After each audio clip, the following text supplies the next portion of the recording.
Hello à tous, j'espère que vous allez bien. On se retrouve aujourd'hui pour continuer notre série sur les années de profection. Alors, avant de commencer dans le dur du sujet, petit reminder sur ce que sont les années de profection. Vous aurez évidemment l'explication beaucoup plus détaillée en description d'épisodes et de vidéos. Mais pour faire simple, en gros, en astrologie, à chaque âge est associée une maison. À chaque âge, en fait, est activée une maison de notre thème astral durant toute l'année, du coup, un peu en toile de fond, comme ça, en plus de nos transits, etc. Donc, pour, du coup, l'année de nos 7, 19, 31, 43, 55, 67, 79 vents, est activée, du coup, la maison 8. Alors, encore une fois, c'est en plus voilà, de nos transits, etc. Et puis, pour les plus avancés d'entre vous, vous pouvez évidemment regarder le maître de votre maison 8 durant cette année-là pour avoir plus d'informations.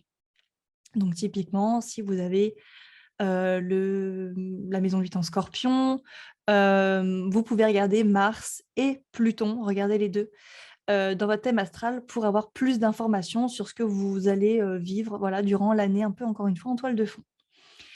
Et puis, évidemment, si vous avez des planètes en maison 8, elles seront également activées. Et puis, les maisons qu'elles dirigent également. Bon, là, c'était la petite parenthèse pour les plus avancés d'entre vous. Mais si vous ne comprenez rien à ce que je viens de dire, c'est pas grave, c'est pas du tout le plus important. Bref, ce que vous devez retenir, du coup, c'est que durant nos 7, 19, 31, 43, 55, 67, 79 ans, on vit notre année de profection de maison 8. Alors, autant la semaine dernière avec la maison 7, c'était light, c'était léger, il n'y avait pas tant de choses à dire que ça, autant là, on a du dossier, les gars. Autant là, on a des petites choses à voir ensemble. Ça va être un petit peu long à mon avis. Il y aura pas mal d'infos. Donc, si jamais ça vous intéresse, n'hésitez pas à aller aussi écouter, vous savez, la série que j'avais fait sur les maisons, où je donne plein d'indications, plein d'éléments, de choses comme ça. Donc, voilà, n'hésitez surtout pas à aller écouter. Eh bien, écoutez, on va commencer tout de suite parce qu'on a du taf aujourd'hui pour cette année de profection de maison 8 qui n'est pas forcément évidente. C'est une année un petit peu comme l'année de profection 12, un petit peu épicée, on va pas se mentir, un petit peu particulière, un petit peu, voilà, qui demande beaucoup de résilience, c'est un mot-clé, voilà. Et c'est d'ailleurs une porte de sortie hein, pour tout ce qu'on vit en maison 8. Alors, on va commencer doucement avec la notion d'intimité. Alors, vous le savez, enfin vous le savez, je ne sais pas si vous le savez, mais on dit souvent que la maison 8, c'est la maison de la sexualité. Alors, oui, bon, je suis plus ou moins d'accord avec ça, mais pour moi, la maison 8 est avant tout la maison de l'intimité, ce qui n'a absolument rien à voir. Pourquoi je dis ça? Parce que typiquement, on peut coucher avec quelqu'un sans être intime, comme on peut être très intime avec quelqu'un sans forcément coucher avec. Voilà, c'est vraiment ça. Autant la maison 5, c'est la maison des plaisirs. Voilà, on fait l'amour au sens plaisir du terme. Autant en maison 8, on vit la notion d'intimité, qui peut effectivement être vécue à travers la sexualité, mais la notion d'intimité, on peut la vivre vraiment de manière différente avec quelqu'un.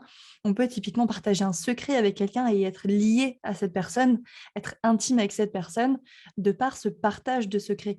Voilà, donc ça, c'est la maison 8, c'est un petit peu la différence. Alors effectivement, en maison 8, on va quand même retrouver une connotation sexuelle, hein, c'est pas du tout étranger à cette maison, bien sûr. Maintenant, ce qu'il faut savoir avec la maison 8, là je vous parle vraiment par expérience, par observation, c'est que bien souvent, la sexualité de la maison 8 est un petit peu particulière. Alors pourquoi je dis ça? Souvent, la sexualité de la maison 8, c'est un petit peu polarisé. Soit c'est une sexualité particulière au sens, bah, vous le savez, la maison 8, c'est la maison des traumatismes. Donc ça peut être une sexualité qui est vécue de manière un petit peu compliquée. Voilà. Il peut y avoir des difficultés, des obstacles, une sexualité qui résulte, on va dire, sur un traumatisme. Bon, je ne vous fais pas un dessin, je pense que vous avez compris. Mais voilà, ça c'est la maison 8 qui peut effectivement déboucher sur ce type de sexualité-là assez compliquée. L'autre, parce que vous le savez, en astrologie, c'est toujours deux poids, deux mesures. L'autre pan, finalement, de cette énergie, en maison 8, c'est une sexualité qui est très connectée, qui est extrêmement intime. Vous savez, c'est vraiment le tantra, en fait.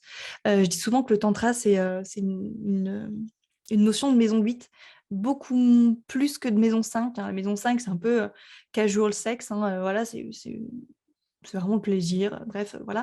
Mais à partir du moment où on rentre vraiment dans l'intimité, où on est connecté dans l'acte à la personne, où il y a vraiment quelque chose de l'ordre de la reconnaissance d'âme, un truc très, très connecté, c'est la maison 8. Donc, vous voyez, il y a vraiment deux polarités extrêmes avec cette maison-là. La maison des extrêmes, encore un mot-clé. Mais voilà, pour moi, la maison 8, c'est pas la maison juste de la sexualité comme ça, c'est quand même une sexualité qui est particulière d'un cas comme dans l'autre. Voilà.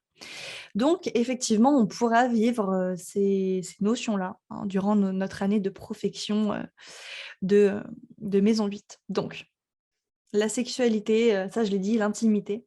Je reviens sur cette notion d'intimité qui est quand même très particulière.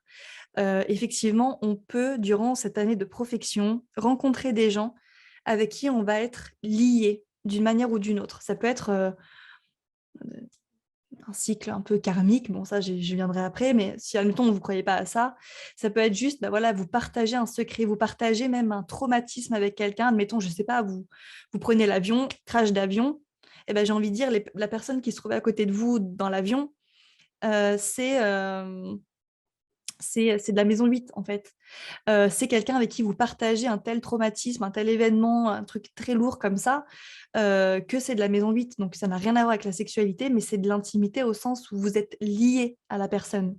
Voilà. Il y a vraiment cette notion de lien, de connexion à l'autre qui est très, très, très forte, qui est très intime. Donc, c'est quand même pas une maison si abordable que ça, en fait, au final, la maison 8. La maison 8, c'est quand même la maison des survivants, hein. Finalement, je vous parlais d'un crash d'avion tout à l'heure. Alors, il n'y a pas des crashs d'avion tous les 4 matins, mais admettons que vous avez partagé un accident, par exemple, avec une personne, ou vous avez échappé à la mort, par exemple, avec quelqu'un. Vous avez été deux à échapper à la mort. Ou alors, je ne sais pas, quelqu'un s'est sacrifié pour vous. Alors là, c'est vraiment des cas assez extrêmes, mais si cette maison 8 est activée vraiment assez fortement, peut-être que vous avez déjà vécu ça. Et ben dans ce cas-là, ce sera la maison 8. Ce sera cette espèce de lien de connexion qui est vraiment incassable, où vraiment, limite, c'est limite des relations d'âme sœur, hein, j'ai envie de dire, hein. Pas forcément au sens amoureux du terme, mais il y a quelque chose d'assez lié à la destinée, hein, dans la maison 8. Où on... Bon, alors, attention, parce que là, je vais partir dans plusieurs interprétations, donc je vais essayer de me concentrer, parce qu'il y a énormément à se dire sur cette maison 8. Donc, déjà, voilà, on retient cette notion d'intimité, de sexualité particulière, voire sacrée dans certains cas. Euh, Cette notion de lien, de connexion à l'autre qui est très forte, hein, qui est très intime. Euh, et du coup, je vais continuer sur l'idée que, vous savez, la maison 2, c'est la maison enfin, c'est l'axe du partage, l'axe de 8, des ressources, etc. En maison 8, si on crée un lien avec quelqu'un avec cette énergie de maison 8 durant notre année de profection de maison 8, alors évidemment, ce n'est pas tout le monde, hein, mais c'est certaines personnes, euh, on pourrait même se sentir redevable de quelque chose. Il y a cette notion de don, d'échange, en fait, qui se fait, où on peut littéralement, parce que vous savez, la maison 8, c'est la maison un petit peu de la dépossession, et ça, on va y venir après, mais on pourrait se décharger, par exemple, d'un secret, on pourrait se décharger de quelque chose, peu importe ce que c'est, durant notre année de profection de maison 8.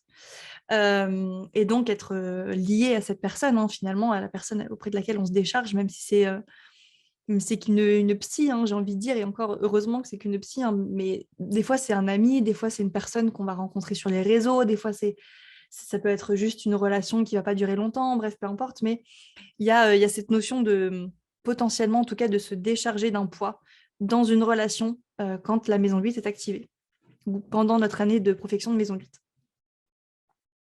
Alors, je vais continuer un petit peu sur cette notion d'axe avec la maison 8, avec la maison 2, donc l'axe de 8, voilà. Euh, et cette notion de dépossession un petit peu. Parce que c'est vrai que la maison 8, c'est quand même la maison qui est dans l'axe de la matérialité, hein. Tout se passe quand même enfin, beaucoup de choses se passent dans le physique avec la maison 8. Donc, il se peut, dans certains cas, assez extrêmes, j'ai envie de dire, en tout cas dans certains cas, qu'on soit poussé à se déposséder. Alors, je vous vois venir, ne commencez pas à paniquer, parce que dans certains cas, ça peut être totalement maîtrisé. On peut soi-même se déposséder de certaines choses, se délester de certains biens matériels, par exemple. Admettons, en maison 2, vous achetez une maison, quelques années plus tard, vous arrivez dans votre maison 8, vous décidez de la vendre. Voilà, c'est aussi simple que ça. C'est aussi, oui, aussi simple que ça. Des fois, c'est pas non plus, vous allez tout perdre du jour au lendemain. Alors, il peut y avoir cette dynamique dans certains cas particuliers, un peu extrêmes comme ça, où vraiment vous avez l'impression d'avoir tout qui s'effiloche comme ça dans vos mains, que rien n'est palpable, que tout se dilate, que tout Vous savez, un peu, c'est comme dans Avengers, là, vous savez, quand il meurt et que ça fait une poussière d'étoiles, là, une poussière de... Poussière tout court, pas une poussière d'étoiles, je sais pas pourquoi je rajoute ça. Mais il y a vraiment ce truc de dilapidation, de... Oui, c'est ça, il y a tout qui se... Comme ça, voilà, dans nos mains, un petit peu, on a l'impression que tout nous échappe, que tout, qu'on est dépossédé de plein de choses comme ça qu'on croyait être acquises. Hum, Non, non, non, rien n'est jamais acquis sur Terre. Donc, bah voilà, c'est un petit peu ce que nous enseigne la maison 8. La maison 8, c'est aussi un peu la maison des crises, hein, même carrément des crises. Donc, admettons, bah, je sais pas, dans certaines relations, ça peut être un moment de séparation, par exemple. Admettons, vous vous mariez en maison 7, en maison 8, vous vous séparez. Bon, alors, c'est pas un an après, bien sûr, mais voilà, c'est un petit peu cette dynamique. La maison des crises en maison 8, hein, où effectivement, plus rien n'est acquis, en fait. Plus rien n'est acquis en maison 8. On est poussé à sortir de ta zone de confort. On est poussé. Alors, encore une fois, vous allez me dire, oh purée, mais Constance, c'est quoi cette histoire-là? C'est quoi cette maison de taré? À l'aide, j'ai peur. Non, mais attendez, ne prenez pas les choses au pied de la lettre. Je suis sûre que ça va bien se passer. Mais je suis surtout sûre que parmi vous, certains d'entre vous, vous avez vécu ça. Cette espèce de notion de perte, en fait, finalement, durant cette année. Alors, je parlais tout à l'heure, vous savez, de retour sur investissement. Ça peut être aussi positif. Pourquoi? Bah, tout simplement parce qu'admettons, vous décidez de, je sais pas, d'acheter une maison et puis de la louer, par exemple, sur Airbnb, par exemple, ou bah, de la louer tout court, voilà, à des gens. Et donc là, ça devient un retour sur investissement. Voilà. C'est encore une fois aussi simple que ça. Il n'y a pas de notion de perte, il n'y a pas de notion de dépossession là, mais il y a juste une notion de retour sur investissement. Voilà, admettons, vous avez investi en bourse, par exemple, quelques temps avant, et ben, pendant votre année de profession 8, où la maison 8 est activée, peut-être que vous aurez un vrai retour sur investissement. Voilà, tout simplement. Des fois, c'est aussi simple que ça, hein. Et c'est aussi accessible que ça. Voilà. Bon, dans tous les cas, je pense que vous vous doutez bien qu'on allait aborder des thématiques un peu difficiles avec cette maison 8, hein, mais forcément, tout n'est pas rose en astrologie. Alors, attention, la maison 8, c'est aussi la maison des taxes.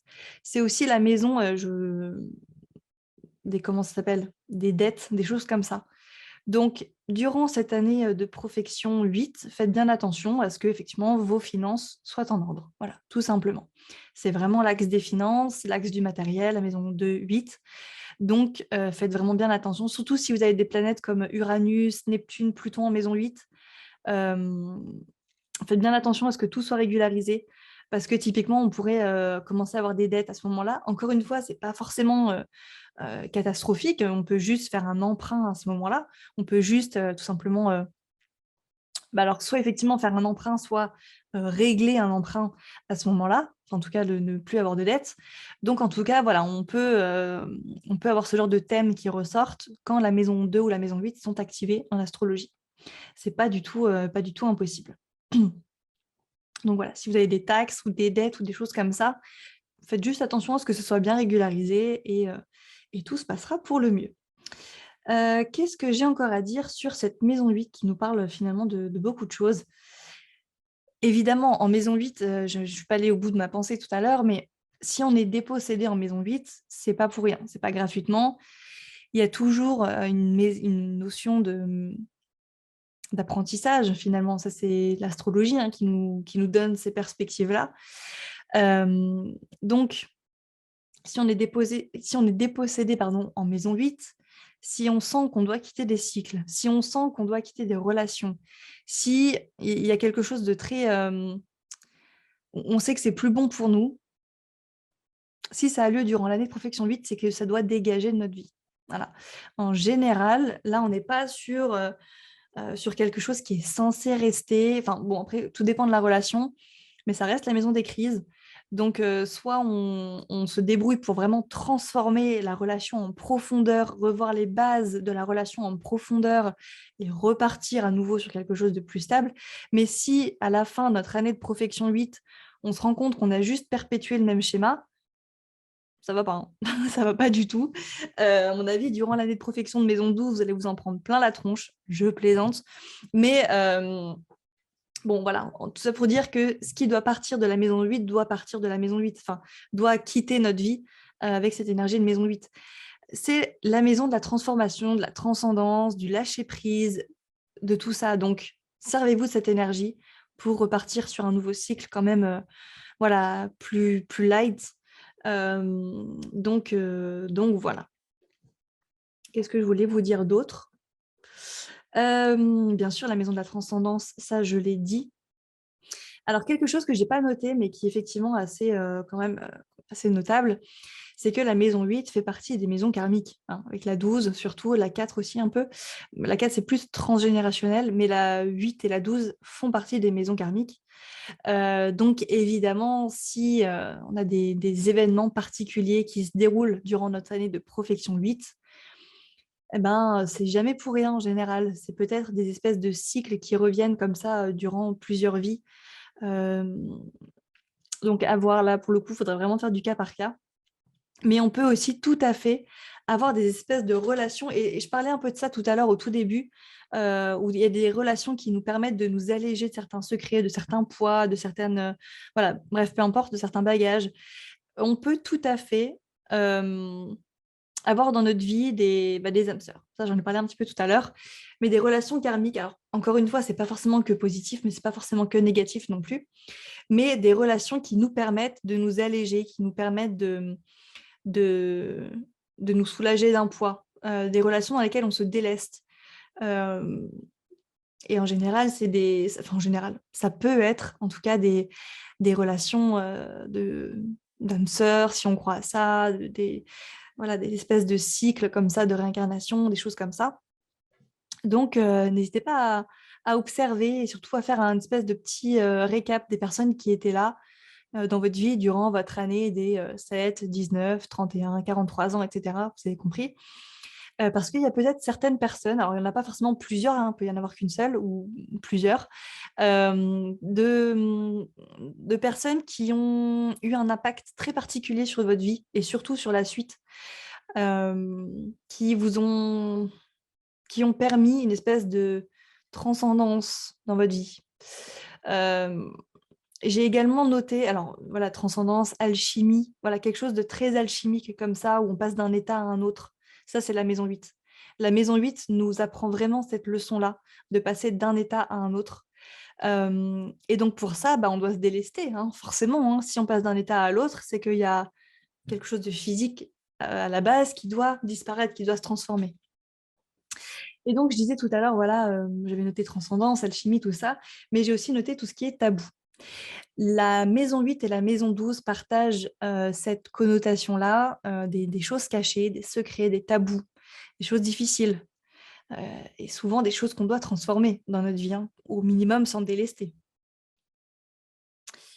Faire preuve de résilience, d'abnégation, de choses comme ça. Donc effectivement, durant l'année 8, soit on peut avoir créer un secret, peut être créé un secret, je ne sais pas trop si ça se dit, mais durant l'année de nos 7-19 ans, effectivement, il peut se passer un truc qui fait que il y a une espèce une germe de tabou, une germe de secret qui fleurit. Voilà pour le petit moment poétique. Mais c'est également durant ces années-là qu'on peut effectivement avoir un secret qui revient dans notre vie pour qui nous rappelle que voilà, ou un tabou, quelque chose comme ça qui éclore. voilà, qui nous rappellent certaines choses qu'on doit régler, du passé, des choses comme ça. Ça peut être karmique, mais ça peut être des choses du passé, hein, littéralement, qui ont un lien avec la maison 4. Donc, voilà, on ne termine pas sur une touche très positive. Qu'est-ce que je peux vous dire encore sur la maison 8? Il y a beaucoup de choses, on pourrait en parler pendant des heures, c'est vrai, mais c'est vraiment pas une maison très, très facile, très light. Bon, je pense que vous vous y attendiez. Mais c'est vrai que l'année, bah, quoi, de nos 7, 19, 31, 43 ans, c'est des périodes qui sont un peu particulières, qui peuvent l'être en tout cas. C'est pas forcément toujours le cas. Moi, typiquement, là, l'année de mes 19 ans, j'ai rien qui me vient particulièrement en tête. Enfin, rien de catastrophique en tout cas. Donc, vous voyez, des fois, on peut vraiment juste passer à travers les mailles du filet et vivre les choses de manière assez light, hein. Mais en tout cas, effectivement, bah, voilà, il peut aussi se passer des événements particuliers, des retours à l'ordre, hein, des rappels à l'ordre même, des choses qu'on doit transformer. Si des choses sont censées se finir pendant notre année de profession de maison 8, si vous sentez que ça doit être la fin de quelque chose, en tant qu'astrologue, moi, je ne vous conseillerais pas de renchaîner sur cette même chose après, hein. C'est des choses qui doivent se transformer. Ça, c'est la maison 8. Autant la maison 12 est la maison des fins de cycle, ça, c'est clair et net. La maison 8 nous permet de nous transformer. La maison 8 nous permet de vivre cet état alchimique, cet état de transcendance, encore une fois. Mais par contre, voilà, vraiment la porte de sortie, le cheat code, l'astuce avec la maison 8, c'est toujours la résilience. C'est accepter le lâcher prise, c'est accepter de, de dire stop, en fait. C'est accepter, c'est vivre en fait cette notion d'arrêt, de lâcher prise. Si, admettons, on perd, bah, je sais pas, admettons, pendant votre année de maison 8, vous perdez un objet qui vous tenait particulièrement à cœur, eh ben, c'est peut-être parce qu'il devait quitter votre vie. Bon, voilà, c'est vraiment très symbolique, mais ça peut être aussi très littéral. Mais ça peut être les relations. Voilà, s'il y avait des relations comme ça qui vous ont totalement transformé durant votre année de maison 8, c'est pas pour rien. Il y a des gens comme ça qui rentrent dans notre vie. Et des fois, c'est même pas des gens qui, comment dire, qui font exprès, hein. C'est pas des gens qui vont s'en rendre compte, mais des fois, il suffit qu'il y ait une personne qui rentre dans votre vie et qui dise une phrase qui va complètement vous retourner la tête. Et ben ça, c'est un peu l'effet maison 8, hein. C'est un peu l'effet transcendance, transformation, etc. Bref. Bon, je pense que vous avez compris un peu tout ce qu'on avait à dire sur la maison 8. Il y avait beaucoup de choses à dire et bon, vous l'avez compris, c'est encore une fois pas la maison la plus light. Donc écoutez, moi je vais vous laisser ici. On discute bien évidemment en commentaire sur YouTube. Et puis, on se retrouve la semaine prochaine pour une maison un petit peu plus light, quoique la maison 8 et la maison 9 ont beaucoup de choses à nous enseigner. Elles ont un vrai lien toutes les deux et je vous conseille même d'écouter la 8 et juste après la 9 parce que vous allez voir, il y a vraiment comment dire, une vraie logique, hein, finalement derrière ces deux choses-là, surtout quand on a vécu la maison 8. Bref. Donc voilà, je vous laisse ici, on se dit à très vite et je vous souhaite une très belle journée. À très vite, salut.